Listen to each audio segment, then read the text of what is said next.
नमस्ते मेरे प्रिय छात्र और छात्राओं, हिंदी लर्निंग में आप सबका स्वागत है।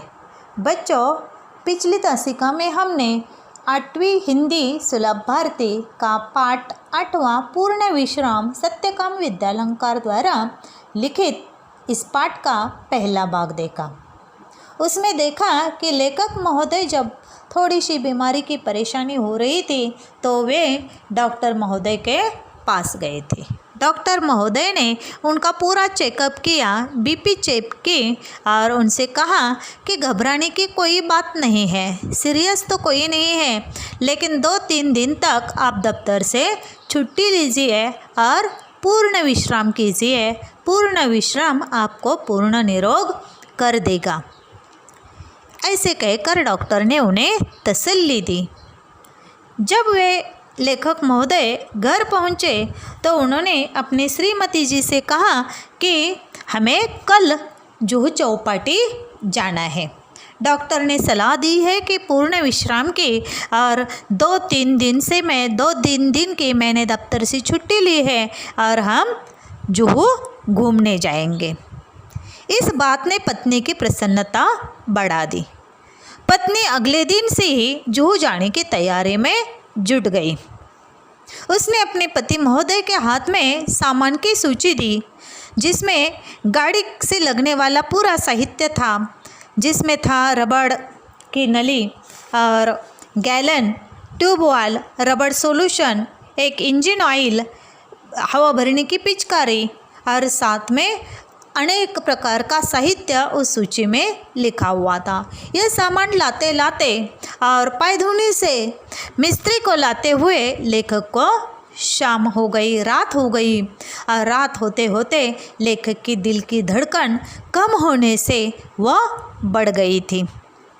पत्नी जुहू जाने की तैयारी में ठीक से सोई भी नहीं थी। उसने अपनी श्रीमती जी से आश्वासन देते हुए कहा कि कल जब हम जुहू पर जाएंगे तो पूर्ण विश्राम करेंगे तो आज की थकान पूरी दूर हो जाएंगी। श्रीमती जी ने जाने के लिए अपने हाथों से अलार्म लगाया और सुबह 5 बजे का अलार्म लगाया था, लेकिन 5 बजे के पहले ही वह उठ पड़ी। रोशनी होते होते जाने की पूरी तैयारी उनकी हो चुकी थी। चाय बनाना बाकी था। चाय बनाने के लिए उन्होंने स्टोव जलाना शुरू किया, लेकिन स्टोव में हवा ही नहीं भरी जा रही थी। आखिर बहुत प्रयास करने के बाद भी स्टोव जला नहीं, वह बार बार बुझ जाता था। तो उन्होंने चाय पीने का प्रोग्राम कैंसिल कर दिया और आगे की तैयारी में वे लग गए। इस महत्वपूर्ण योजना को पूरी करने के लिए लेखक महोदय और उनकी पत्नी दोनों काम में एक दूसरे का सहयोग देते रहे। वे कहते हैं कि इस काम में, सहयोग के काम में, एक दूसरे की मदद करने के काम में हम एक दूसरे को सहयोग देते रहते हैं। हाँ, सही है बच्चों, पति पत्नी में सहयोग की भावना होना बहुत ज़रूरी होता है। नहीं तो जिस घरों में पति पत्नी में सहयोग की भावना नहीं होती, उस घरों में क्या होते हैं, झगड़े होते रहते हैं।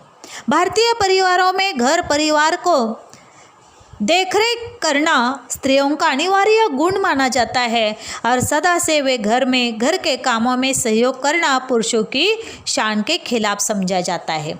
पुरुष लोग कभी भी अपनी पत्नियों के घर के कामों में मदद नहीं करते, लेकिन यहाँ लेखक महोदय अपनी पत्नी के हर काम में हाथ बटा रहे हैं, सहयोग की भावना बता रहे हैं।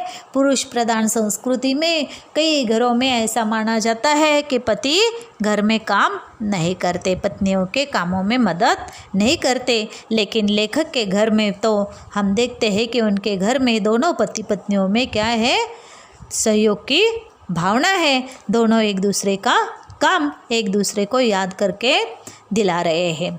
यह उनके सुखी जीवन का मूल मंत्र है। हर घर में, जिस घर में सहयोग की भावना होती है, उस घर में सुखी जीवन होता है।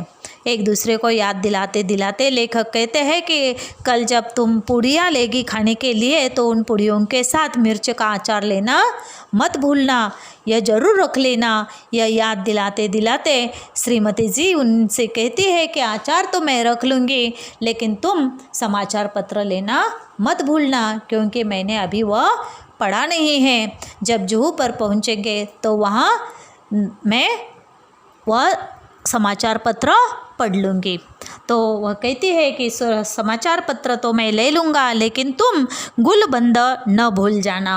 हम पिछले साल जब कश्मीर घूमने गए थे तो वहाँ से हमने वह गुलबंद लाया है, वह ज़रूर रख लेना, क्योंकि जुहू पर सर्दी बहुत होती है। गुलबंद मतलब गले में लपेटा जाने वाला ऊनी मफलर होता है, उसे क्या कहते हैं, गुलबंद होता है। वह मफलर लेना मत भूलना। पत्नी कहती है कि गुलबंद तो मैं ज़रूर रख लूँगी, लेकिन तुम कहीं बेंदिंग सूट रखना न भूल जाना, नहीं तो नहाना दरार हो जाएगा। पेज नंबर 20 पर देखो, तीसरा पैराग्राफ शुरू है हमारा।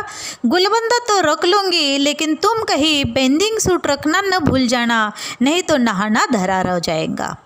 पत्नी कहती है कि ठीक है, मैं गुलबंद तो रख लूँगी, लेकिन आप क्या कीजिए, वो बेंदिंग सूट लीजिए, नहीं तो आपको समुद्र में नहाना नहीं मिलेगा, नहाने को नहीं मिलेगा, क्योंकि यह बेंदिंग सूट क्या होता है, समुद्र में नहाने के कपड़े होते हैं।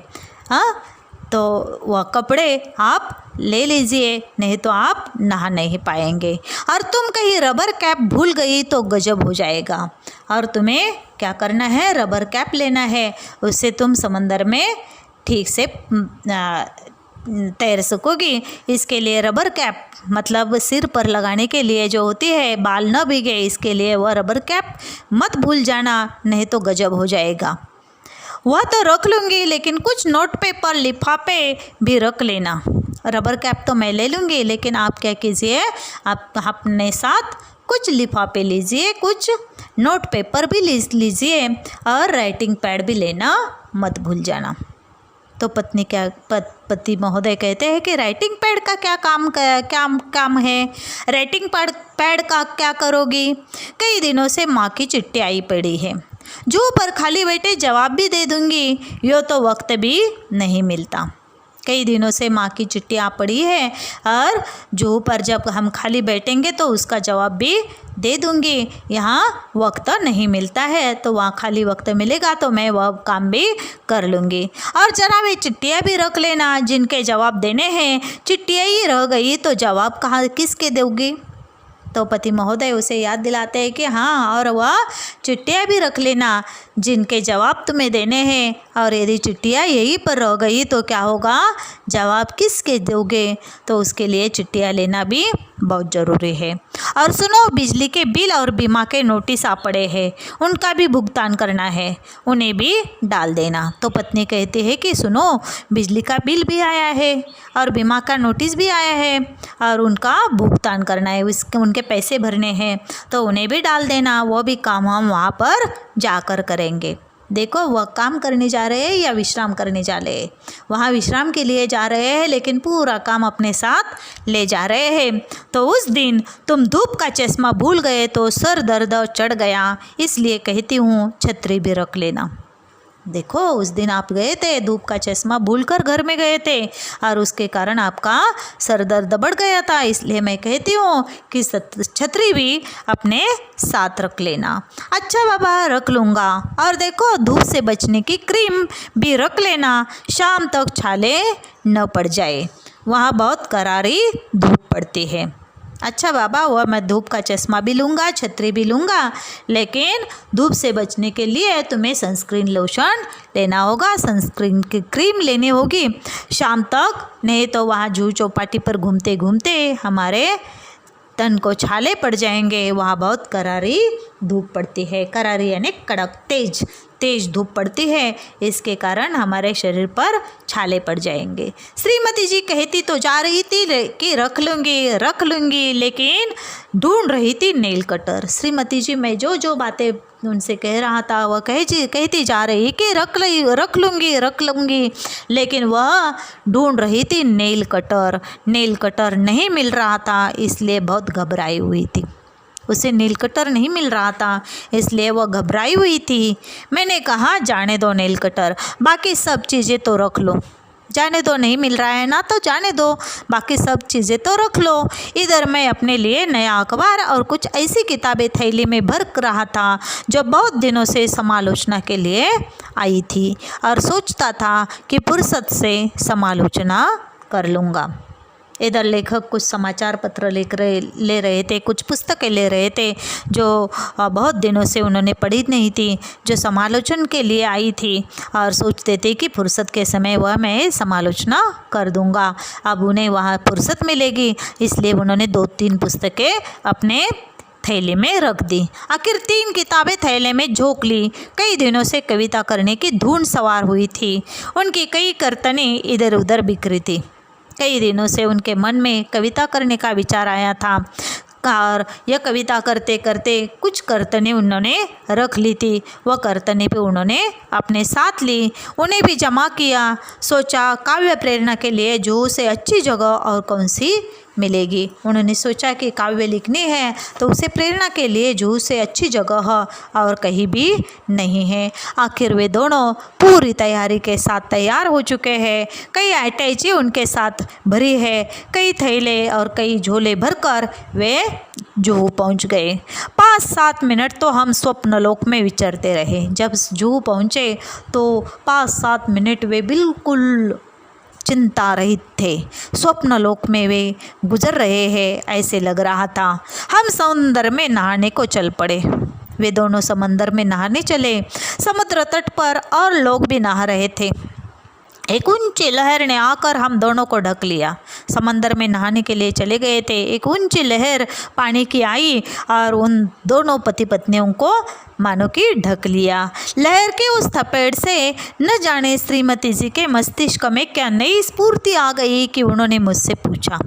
उस लहर की थपेड़ ने श्रीमती जी को मस्तिष्क को छुआ और मस्तिष्क में क्या हुआ मालूम नहीं, कैसी नई स्फूर्ति आ गई मालूम नहीं कि उन्होंने लेखक से पूछ लिया, तुम्हें याद है बरामदे की खिड़की को तुमने अंदर से बंद किया था या नहीं। अपने पति को उन्होंने पूछा कि क्या आपको याद है, क्या आपने बरामदे की खिड़की अंदर से बंद की है या नहीं। एक प्रश्न, बस एक प्रश्न ने उनका सारा मज़ा किरकिरा कर दिया। मैं कह उठा, मुझे तो कुछ याद नहीं पड़ता। लेखक ने सीधा सीधा जवाब दिया कि मुझे कुछ याद नहीं है, मैंने बंद की है या नहीं यह याद नहीं है। अगर वह बंद नहीं हुई तो खुली रह गई तो क्या होगा।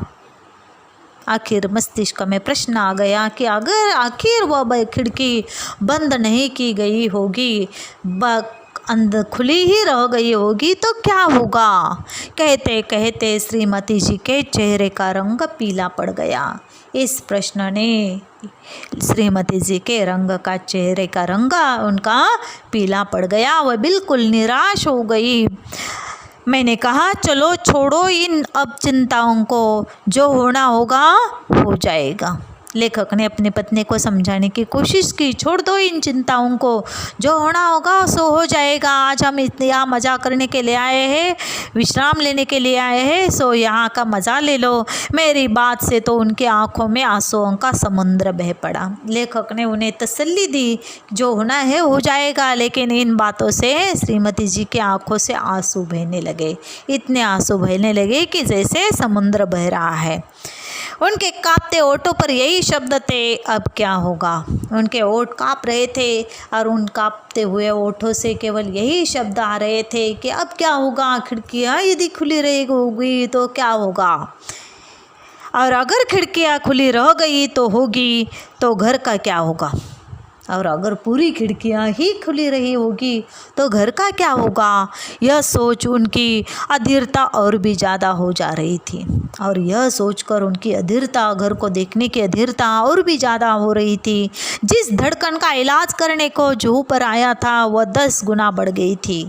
देखो, जिस धड़कन का इलाज करने के लिए डॉक्टर ने उन्हें पूर्ण विश्राम लेने के लिए कहा था और इसी के लिए वे 2-3 दिन की छुट्टी लेकर जूह घूमने आए थे। उसी इलाज के लिए जहाँ पर आए थे वहाँ पर उनके दिल की धड़कन 10 गुना बढ़ गई थी, ज़्यादा बढ़ गई थी। मैंने तेज़ी से मोटर चलाई। अब पत्नी वहाँ पर रुकने के लिए तैयार नहीं थी, इसलिए उन्होंने क्या किया, वहाँ रुकना पसंद नहीं किया। उन्होंने तेज़ी से अपनी मोटर चलाई। मोटर का इंजन धक धक कर रहा था, लेकिन मेरा दिल उससे भी ज़्यादा तेज़ रफ्तार से धड़क रहा था। उन्होंने तेज़ी से मोटर चला रहे थे तो मोटर का इंजन धक धक कर रहा था और लेखक का दिल उससे भी तेज गति से धड़क रहा था। जिस रफ्तार से हम गए थे दूनी रफ्तार से वापस आए। जिस रफ्तार से, जिस तेज़ी से वे वहाँ जूह पर गए थे उसी तेजी दुगनी रफ्तार से वे वापस अपने घर आए हैं। अंदर आकर देखा कि खिड़की की चटकनी बदस्तूर लगी थी। अंदर आकर उन्होंने देखा कि खिड़की की चटकनी बदस्तूर लगी थी। बदस्तूर यानी ठीक ठाक, जैसे थी वैसे लगी हुई थी, ठीक से बैठी हुई थी, सब ठीक ठाक था। मैंने वह लगाई थी, लेकिन लगाकर यह भूल गया था कि लगाई या नहीं, और इसका नतीजा यह हुआ कि पहले तो मेरे ही दिल की धड़कन बढ़ी थी, अब श्रीमती जी के दिल की धड़कन भी बढ़ गई थी। देखो, दिल के लेखक ने उस खिड़की की चटकनी खुद लगाई थी, लेकिन वे भूल गए थे कि लगाई गई है या नहीं। इस बात ने लेखक के दिल की धड़कन तो बढ़ाई दी है, साथ ही साथ में लेखक के पत्नी के दिल की धड़कन भी बढ़ गई थी। पूर्ण विश्राम, लेखक कहते हैं कि मुझे याद आ रहे थे पूर्ण विश्राम और पूर्ण निरोग। लेखक डॉक्टर महोदय ने कहे हुए शब्द पूर्ण विश्राम की आवश्यकता है और यह पूर्ण विश्राम आपको पूर्ण निरोग कर देगा। यह दोनों शब्द मुझे एक साथ विश्वास दिला रहे थे कि ये जो शब्द है पूर्ण शब्द, ये पूर्ण शब्द क्या होता है, पूर्ण भयावह हो जाता है, क्योंकि पूर्ण विश्राम और पूर्ण निरोग कभी हम हो ही नहीं सकते। जब ऐसा कहा जाता है न जाने वहाँ पर पूर्ण भयावह ही होता है। इस तरह यह पाठ यहाँ पर समाप्त हो जाता है। यह पाठ आप खुद एक बार ठीक से पढ़ लो और इसके पीछे जो स्वाध्याय दिया है उसको हल करने की कोशिश करो। धन्यवाद बच्चों।